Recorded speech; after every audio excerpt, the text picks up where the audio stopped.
Graduation കഴിഞ്ഞിട്ട് ഇഷ്ടപ്പെട്ട മേഖലയിൽ നിൽക്കുമ്പോൾ ബിടെക് ചൂസ് ചെയ്ത് നല്ലതായിരുന്നു എന്ന് തോന്നുന്നുണ്ടോ? ബിടെക് 4 വർഷം പഠിച്ച് വെറുതെ ആയിപ്പോയി എന്ന് തോന്നുന്നില്ല. ബിടെക് 4 വർഷം പഠിച്ചു. അതിനുശേഷം സോഫ്റ്റ്വെയറിൽ തന്നെയാണ് 2 വർഷം വർക്ക് ചെയ്തതും ആ മേഖലയിലാണ് സോഫ്റ്റ്വെയർ പഠിപ്പിക്കുകയാണ് ചെയ്തത്. അതുകൊണ്ട് നഷ്ടമായെന്ന് തോന്നുന്നില്ല. ഒരു വിദ്യാഭ്യാസവും ചെറുതല്ലല്ലോ. പക്ഷെ അതിനുശേഷം എൻ്റെ പാഷനിൽ കയറിയപ്പോൾ അതിനേക്കാളേറെ സന്തോഷവും ഒരു ആത്മസംതൃപ്തിയൊക്കെ ഉണ്ട്. ഓക്കെ, അപ്പോൾ സിവിൽ എഞ്ചിനീയറിംഗ് ഗ്രാജുവേറ്റ് ആയി. അത് കഴിഞ്ഞ് 2 വർഷം സോഫ്റ്റ്വെയർ മേഖലയിൽ ടീച്ചറായിട്ട് ജോലി ചെയ്തു. അപ്പോൾ ആ നിലയ്ക്ക് ഇപ്പോൾ എഞ്ചിനീയറിംഗ് പഠിച്ചുകൊണ്ടിരിക്കുന്ന വിദ്യാർത്ഥികളോട്, അല്ലെങ്കിൽ ഇനി എഞ്ചിനീയറിംഗ് പഠിക്കാൻ ആഗ്രഹമുള്ള വിദ്യാർത്ഥികളോട് എന്താണ് ചിത്രയിലേക്ക് പറയാനുള്ളത്? എഞ്ചിനീയറിംഗ് മേഖലയിൽ പഠിക്കാൻ പോകുന്ന കുട്ടികളോട് പറയാനുള്ളതെന്ന് വെച്ച് കഴിഞ്ഞാൽ വേറൊന്നുമില്ല.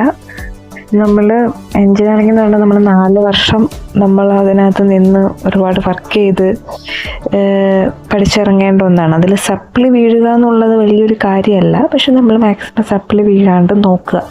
പിന്നെ അങ്ങനെ എന്തെങ്കിലും ഒരു പേപ്പർ പോവുകയാണെന്നുണ്ടെങ്കിൽ അത് ഉടനെ തന്നെ എഴുതിയെടുക്കാൻ നോക്കുക.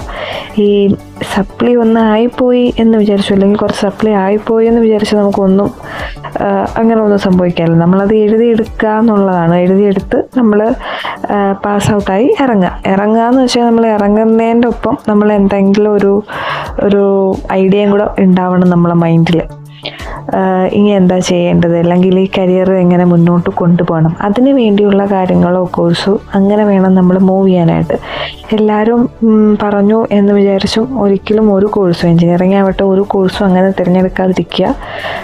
നമ്മുടെ ഒരു ഐഡിയ ഉണ്ടാവില്ല നമുക്ക് എന്താവണം എന്നുള്ളത്.